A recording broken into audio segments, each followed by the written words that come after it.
అందరికీ నమస్కారం అమ్మ.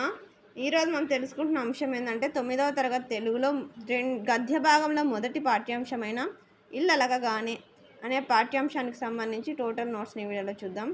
విద్యార్థులు జాగ్రత్తగా స్క్రీన్ షాట్స్ తీసుకోండి అమ్మ.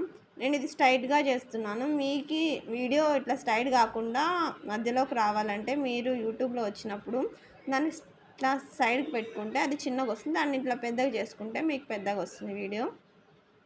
ఇది కంటిన్యూషన్. కథలో ఇల్లాలు తన పేరు మర్చిపోవడాన్ని మీరు సమర్థిస్తారా? ఎందువల్ల? ఇక్కడ కానీ పురుషుల అహంకార భావాన్ని, ఆధిపత్య ధోరణిని చర్చిస్తే ఇది కంటిన్యూషన్. తర్వాతి ప్రశ్న, మర్చిపోయిన తన పేరును తెలుసుకోవడానికి ఇల్లాలు చేసిన ప్రయత్నాలు ఏవి? ఇక్కడ చూడండి, కావాలని ఇల్లాలు సర్టిఫికెట్ మీద ఉంటుందని పుట్టింటికి వెళ్ళిన తల్లిదండ్రులు, ఇది కంటిన్యూషన్. తర్వాత నెక్స్ట్ ఇది ఇల్లాలు స్నేహితురాలు కలిసిన సందర్భాన్ని సంభాషణ రూపంలో మార్చడం, ఇది చాలా ఇంపార్టెంట్. సంభాషణ ఎప్పుడు ఇస్తూ అంటారు. తర్వాత ఈ భాషాంశాలమ్మ, ఇవి అర్థాలు, సొంత వాక్యాలు. తర్వాత ఇవి నిఘంటులోని అర్థాలకు సమానార్థక పదాలు. తర్వాత ఇవి ప్రకృతి వికృతునమా. జాగ్రత్తగా స్క్రీన్ షాట్స్ తీసుకోండి. మీరు ఇట్లా స్ట్రైట్గా వచ్చినప్పుడు, చిన్నగా వచ్చినప్పుడు మీరు ఇది పెద్దగా చేసుకొని అడ్డంగా పెట్టుకొని, ఓకేనా? అప్పుడు ఇట్లా పెద్దగా చిన్నగా వెళ్ళి సెట్ చేసుకుంటే మీకు యూట్యూబ్లో బాగా సెట్ అవుతుంది.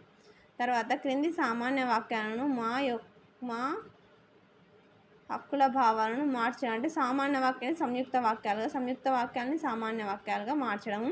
తర్వాత సామాన్య వాక్యాన్ని సంశిష్ట వాక్యాలుగా మార్చేది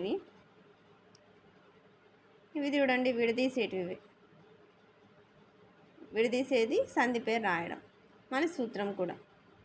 ఇక్కడ ఏమి ఇచ్చిన గసడదవాదేశ సంధి ఇచ్చినారు. తర్వాత క్రింది పదాలకు సంధి చేసి కలిపి రాయండి. ఇక్కడ వాళ్ళు విడదీస్తున్నారు, మనం అది కలిపి రాయాల. తర్వాత ఇక్కడ చూడండి, క్రింది పట్టికలో ఖాళీ గణాలను పూరించండి. ఇక్కడ సమాస పదం, విగ్రహ వాక్యం, సమాసం పేరు అని ఇచ్చినారు. ఇక్కడ అది స్క్రీన్ షాట్ తీసుకొని రాసుకోండి. అందరికీ ధన్యవాదాలమ్మా. ఇంకా మన ఛానల్ సబ్స్క్రైబ్ చేసుకుని వాళ్ళు ఎవరంటే దయచేసి సబ్స్క్రైబ్ చేసుకొని లైక్ చేసి షేర్ చేసి మీ ఫ్రెండ్స్ రిలేటివ్స్ అందరూ సబ్స్క్రైబ్ చేసుకోమని చెప్పండి. మీరు చేసుకునే ఒక సబ్స్క్రైబ్ అండ్ మీరు ఇచ్చే ఒక లైక్ నాకు ఒక రకమైన సపోర్టింగ్గా ఉంటుందమ్మా. ఇది చిన్నగా వచ్చినప్పుడు మీరు దాన్ని పెద్దగా చేతులతో పెంచుకోండి. ఇట్లా చిన్నగా పెద్దగా తెలుసు కదా, ఇట్లా పెంచుకుంటే మీకు పెద్దగా వస్తుంది. అర్థమవుతుంది. అందరికీ ధన్యవాదాలమ్మా. నా ఛానల్ని సబ్స్క్రైబ్ చేసుకొని ప్రత్యక్షంగా పరోక్షంగా సపోర్ట్ చేస్తున్న వాళ్ళందరికీ పేరు పేరున ప్రత్యేకమైన ధన్యవాదాలు. అందరికీ మరొకసారి ధన్యవాదాలు.